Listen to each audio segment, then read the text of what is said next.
ਬਿਸਮਿਲ੍ਲਾ ਰਹਿਮਾਨ ਰਹੀਮ। ਅੱਜ ਦੀ ਵੀਡੀਓ ਉਹਨਾਂ ਲੋਕਾਂ ਵਾਸਤੇ ਜਿਨ੍ਹਾਂ ਦੇ ਬੱਚੇ ਪੋਤਰ ਭਤਰੀਏ ਜਾਂ ਕੋਈ ਰਿਸ਼ਤੇਦਾਰ ਐਸਾ ਬੱਚਾ ਜਿਹੜਾ 10ਵੀਂ ਦਾ ਇਮਤਿਹਾਨ ਦੇ ਕੇ ਫਾਰਿਗ ਹੈ ਮਖਸੂਸ ਜ਼ਿਲ੍ਹਾ ਚਨਿਓਟ ਜਾਂ ਤਹਿਸੀਲ ਬੁਆਣਾ ਦੇ ਵਿੱਚ। ਮੈਂ doctor Faisal Jappa, principal government graduate college Jamia Muhammad ਸ਼ਰੀਫ।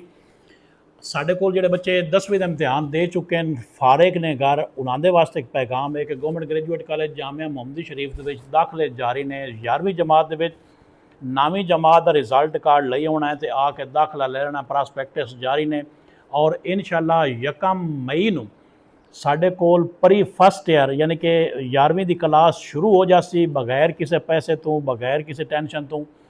ਘਰ ਨਾ ਬੱਚਿਆਂ ਨੂੰ ਬੈਠਣ ਦਿਓ, ਸਾਡੇ ਕੋਲ ਉਹਨਾਂ ਨੂੰ ਭੇਜ ਦਿਓ। ਉਸ ਦੇ ਵਿੱਚ ਸਾਡੇ ਕੋਲ FA, FSC, medical, non medical, ICS ਸਾਰਾ ਕੁਝ ਮੌਜੂਦ ਹੈ। PhD ਅਸਾਤਜ਼ਾ ਮੌਜੂਦ ਨੇ।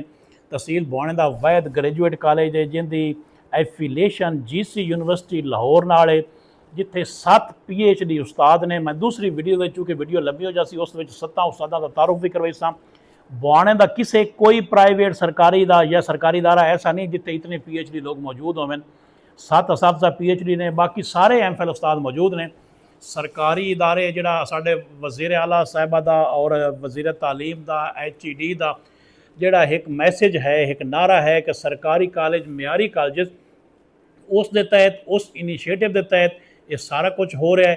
ਸਰਕਾਰੀ ਇਦਾਰਿਆਂ 'ਚ ਰਜੂ ਕਰੋ, ਕਿਉਂ ਕਿ ਸਾਡੇ ਕੋਲ ਮੋਰਾ ਸਕਾਲਰਸ਼ਿਪ, ਸਾਡੇ ਕੋਲ ਪੀਫ ਸਕਾਲਰਸ਼ਿਪ, ਸਾਡੇ ਕੋਲ ਹੋਨਹਾਰ ਸਕਾਲਰਸ਼ਿਪ और वज़ीर आला लैपटॉप स्कीम के तहत बहुत सारे बच्चे बहुत कीमती लैपटॉप हासिल कर चुके हैं। इस का फायदा तां ही उठा सकते हो जो सरकारी कॉलेज तुसीं आओ। तां उन्हां सारे वालदैन नूं गुजारिश है, बाकी लोग जिहड़े सुनते पे हो मैसेज उन्हां दा हक बनता है कि उन्हां तक मैसेज अपनाना। जिहड़े बच्चे 10वीं दे इम्तिहान दे चुके हैं, साढ़े को सुबह तो लैके 3 बजे तक तकरीबन प्रॉस्पैक्टस ओपन है। बच्चे आवें, विजिट करें कॉलेज का, प्रॉस्पैक्टस लैके जावें।